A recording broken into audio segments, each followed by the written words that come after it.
Hi guys, well in today's my video I'm gonna give you some vocabulary that is related to job, and let's get started with the job interview. So just imagine that you are unemployed and you are desperately looking for a job that will completely fit you, that will satisfy you financially, and in order to find such job you use different resources.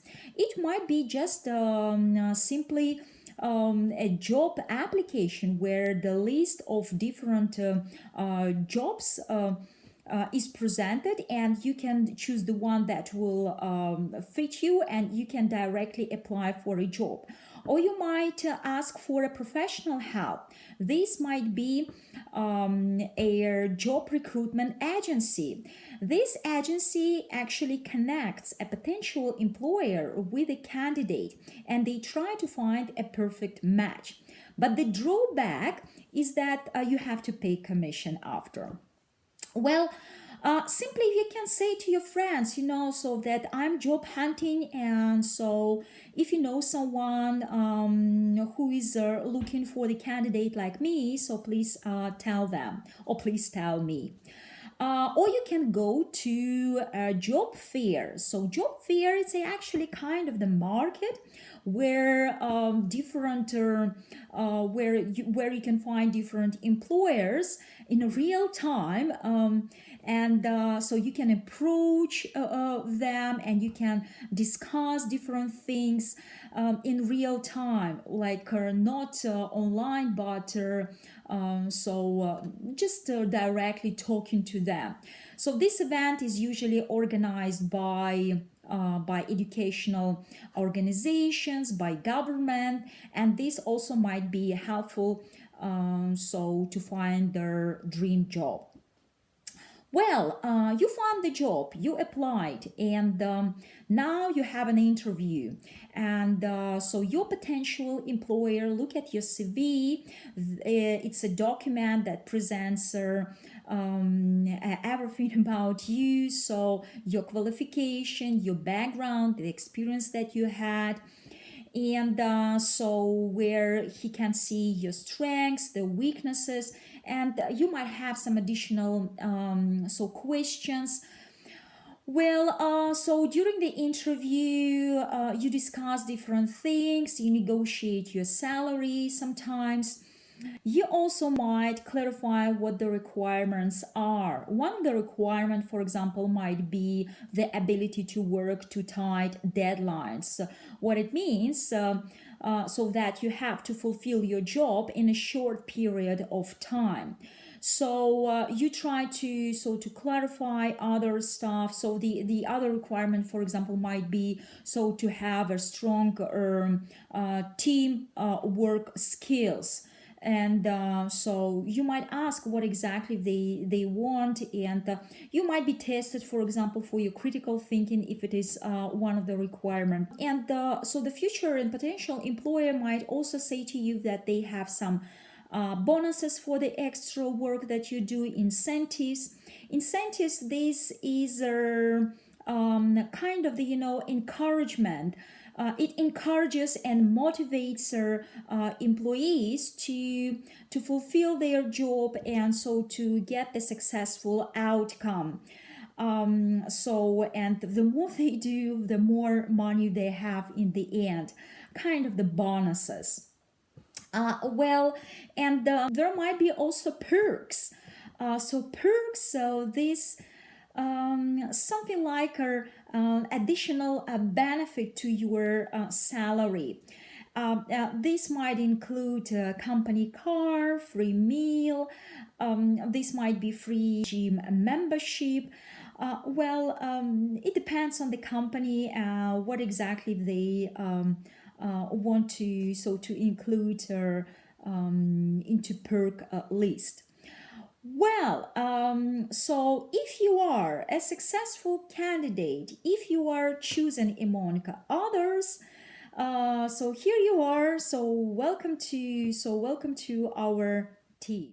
Well, let's talk about adjectives. Just imagine that someone asks you a question, how would you describe your job? And you might say, my job is a really rewarding one and I really love it.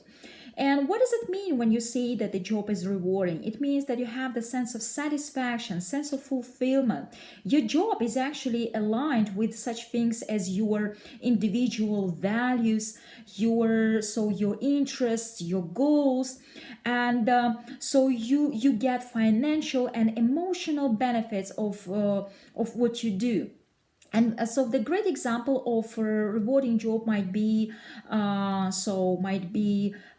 doctor's job, teacher's job, lawyer's job, when they make some differences in someone's life. So for example, doctor might see how his patient's life has improved, and he might say that my job is really a rewarding one. Well, let's move on to the next adjective. So a next adjective would be demanding and challenging job. So demanding and challenging job, it really requires you to put a lot of effort, mental effort, physical effort, and you do a lot so to get the result. And so sometimes, for example, you have to work very intensively in order to meet deadlines. And so in the end, probably you feel yourself exhausted, and the only thing that you want to do is to quit this job because the job is too demanding, too challenging for you. You might also describe that you have a job with adverse working conditions. What does it mean? So it means that you are constantly exposed to the negative stuff, that your workplace environment negatively affects your physical, your emotional, your mental well-being. Just imagine you have a friend and he is a blue-collar worker in a factory, and he's constantly doing his monotonous job every day, so it's the same thing, and he is exposed to the very, very high temperature and to very loud noise, and he can say, I'm going to quit because I'm fed up with this adverse working conditions. So I also mentioned a blue-collar worker, and so what is the difference between a blue-collar worker and a white-collar worker? Well, a blue-collar worker is someone who does physical work. So these are mechanics, electricians, plumbers. They all the time are involved in a manual labor. So they all the time have hands-on task to do. White-collar workers refer to professionals who perform administrative work. They usually work in an office, and they deal with documents. This might be a banker, an administrative worker, a financial specialist, a manager.